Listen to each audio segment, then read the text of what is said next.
Muy buenas tardes para todos. Mi nombre es Deya María Chito. Soy estudiante de Derecho de la Fundación Universitaria de Popayán. En esta oportunidad quiero compartir con todos ustedes un análisis que realicé a una de las sentencias emitidas por la Corte Suprema de Justicia, Sala de Casación Civil. El objetivo principal de esta temática fue elegir una sentencia en la cual tuviera que ver con el tema de la responsabilidad, ya fuera contractual o extracontractual. Entonces, sin más preámbulos, les comenzaré a desarrollar el análisis. La sentencia, la que fue objeto de análisis en esta oportunidad, fue la sentencia SC 2769 del año 2020, la cual se hizo desde la órbita extracontractual, ya que en esta, un infante que sufrió graves consecuencias por quien se crea esta sentencia es beneficiario de un seguro de salud que era pagado por el padre del menor y que era cotizante. Pero cabe mencionar también que los accionantes solicitaron que se declare contractualmente responsables a las demandadas, a la EPS y a la IPS, por su falta de cuidado y diligencia en la prestación de servicios médicos que fueron brindados al infante. En este caso estamos hablando de Santiago Giraldo Ordóñez.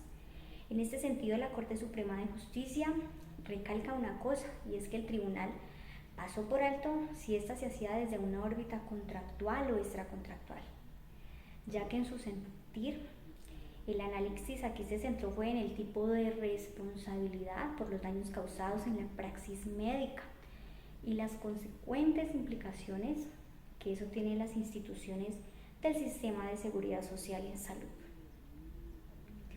También es importante recalcar que la demandante en este caso es Cruz Blanca EPS, quien solicitó a la Corte el recurso de casación frente a la sentencia del 18 de julio del 2014 proferida por la Sala Civil del Tribunal Superior del Distrito Judicial de Cali.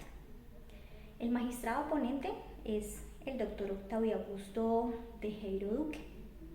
Ahora bien, ¿cuáles fueron esos hechos relevantes que dieron origen a esta sentencia? Entonces se mencionarán.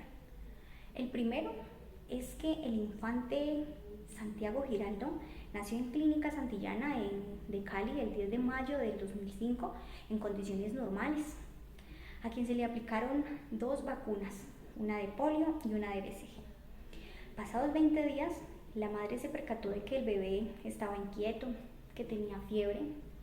Lo que ella buscó fue contrarrestar estos síntomas con acetaminofén y baño. Pero al persistir los síntomas, ella decide llevarlo el 24 de ese mismo mes a la Clínica Santillana de Cali, donde el médico de urgencias recomendó que siguiera con el mismo tratamiento, que ese no era el indicado. ¿Por qué? Porque ella debió retornar al otro día en 2 oportunidades sin que fuera revisado con prontitud. A pesar de que el infante convulsionó 2 veces y se le hizo saber a la enfermera que se encontraba de turno, no hubo una respuesta oportuna a la urgencia mencionada. El 26 de junio, el médico Harold Urbano, luego de averiguar si le habían aplicado la terapia respiratoria al niño, él mandó a que le colocaran oxígeno y fue por esto que lo envió a una unidad de cuidados intensivos pediátricos, por lo que el niño fue remitido a la UCI pediátrica de Clínica de Valle de Lilí con un diagnóstico de bronquiolitis sobreinfectada, síndrome convulsivo a descartar también meningitis. Junto con ello, el médico envió un reporte donde este manifiesta encontrarlo somnoliento, estuporoso y con algo de disnea moderada. En el centro ya hospitalario de Clínica Valle de Lilí, a él le realizan una impresión diagnóstica de meningitis y al realizarle ya esa punción lumbar, esta arroja un diagnóstico positivo para neumococo. Como consecuencia entonces de la deficiente valoración en la primera institución, tanto en la demora también pues del traslado de una institución a otra, el infante como consecuencias queda con problemas en el desarrollo neurológico, queda ciego, queda sordo, lo cual se hubiese podido evitar con una atención oportuna. Ahora bien, ¿cuál fue la respuesta en primera instancia? El Juzgado Tercero Civil del Circuito de Cali, en sentencia del 22 de junio del 2013, declaró civil y solidariamente responsables a las personas jurídicas, a la EPS y a la IPS, por los daños ocasionados a Santiago Giraldo Ordóñez y también a su familia cercana, es decir, papá, mamá y hermanos, condenándolos a pagar unos salarios mínimos mensuales legales vigentes. Al directamente afectado, 250 por daños a la vida de relación y 100 por perjuicios morales. Por este último concepto, igual monto a cada uno de los padres, mientras que para los hermanitos se le reconoció individualmente 50 salarios mínimos mensuales legales vigentes. Ahora bien, ¿qué se dijo en la segunda instancia? El tribunal pasó por alto si en este caso se hacía desde la órbita contractual o extracontractual, dependiendo de las aspiraciones de cada uno, toda vez que su sentir, en este caso fue el análisis que aquí debe contenerse en un tipo de responsabilidad por daños causados en la praxis médica. Y las consecuentes implicaciones que esto tiene también en las instituciones del sistema de seguridad social en salud por el correlativo incumplimiento de los deberes de índole legal. Ahora bien, ¿cuál es ese problema jurídico? Entonces aquí planteo el siguiente. Le es imputable responsabilidad a las EPS por los actos de los médicos adscritos a una de las IPS de su red de prestadores del servicio de salud, siendo que su función es netamente administrativa. ¿Cuál es esa respuesta entonces a este problema jurídico?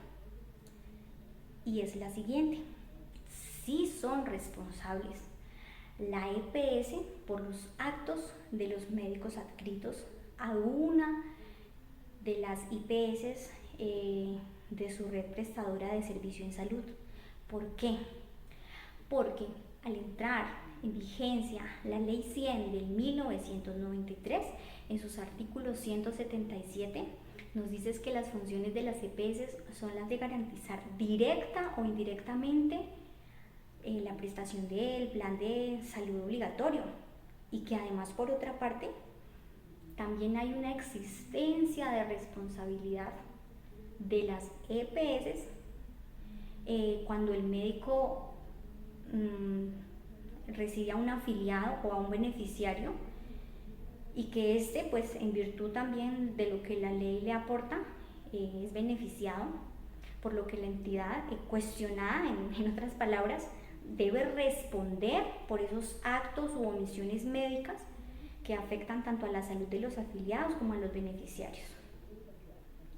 Bajo este sentido, una mala praxis médica en que una persona sufra una pérdida de salud en manos de la IPS, nace una responsabilidad solidaria entre la IPS y la EPS a la que estén vinculados, porque los centros hospitalarios obran también como ejecutores de la obligación principal radicada en la EPS. Es por ello que debidamente se acredita la falta de diligencia y el cuidado de la institución prestadora de salud, que en este caso es Clínica Santillana de Cali, y por la que además al final pues establece que a cabalidad de todos los presupuestos tiene una responsabilidad civil solidaria junto con la EPS, que es Cruz Blanca. Ahora bien, ¿cuál fue esa decisión que toma la Corte Suprema de Justicia? ¿Qué dicen ellos entonces en el resuelve? Ellos, entonces, la Corte Suprema de Justicia no casa la sentencia del 18 de julio del 2014, proferida por la Sala Civil del Tribunal Superior del Distrito Judicial de Cali, dentro del proceso ordinario de Jorge Hugo Giraldo y su cónyuge, Clara Eugenia Ordóñez. Ellos no lo casan. Ahora bien, para culminar ya lo anteriormente dicho, formularé las 3 preguntas y a ellas les daré la respectiva respuesta. ¿Cuáles son las implicaciones de esa sentencia? La sentencia tiene importantes implicaciones entre la EPS y la IPS en Colombia, estableciendo que la EPS tiene una mayor responsabilidad en la vigilancia y el control de la calidad de los servicios prestados por la IPS. Además también aquí se establece que las víctimas de negligencia médica pueden demandar tanto a la EPS como también pueden demandar a la IPS de manera solidaria. Esto significa que pueden obtener una indemnización por cualquiera de ellas dos, pues por cualquiera de las dos entidades. Ahora, la otra pregunta, ¿qué establece esta sentencia en relación a la responsabilidad de la EPS? La sentencia entonces recoge una asignación solidaria de responsabilidad civil de la EPS con respecto a la demora en la atención y en el servicio médico de los que participan en una IPS. Ahora otra pregunta es, ¿cuál es el principio fundamental en el sistema organizado de la salud según la sentencia? Entonces aquí, en esta parte, el principio fundamental es el sistema organizado, administrado y garantizado por las entidades promotoras de salud, es decir, por las EPS. En la calidad en la prestación de los servicios de salud, ¿qué implica esto? Esto implica entonces atender las condiciones de los pacientes según las evidencias científicas y proporcionar una atención integral, segura y oportuna mediante una atención humanizada. Les agradezco mucho por su atención prestada, que tengan un lindo día. Gracias.